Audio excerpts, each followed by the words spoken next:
আসসালামু আলাইকুম।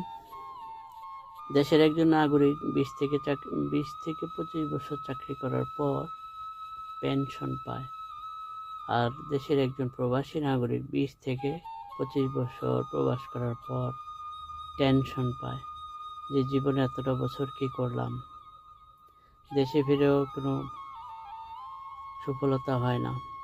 তা আমি সরকারের কাছে অনুরোধ করব যে আমরা যারা প্রবাসী 20 থেকে 25 বছর চাকরি করার পর প্রবাস করার পর যখন দেশে ফিরি, আমাদের জন্য যেন একটা রেশন কার্ড করা হয় এবং কি নির্ধারিত করা হয় যে 10 বছর 15 বছর প্রবাস করার পর যে ব্যক্তি দেশে ফিরবে তার জন্য একটা রেশন কার্ড ব্যবস্থা আছে।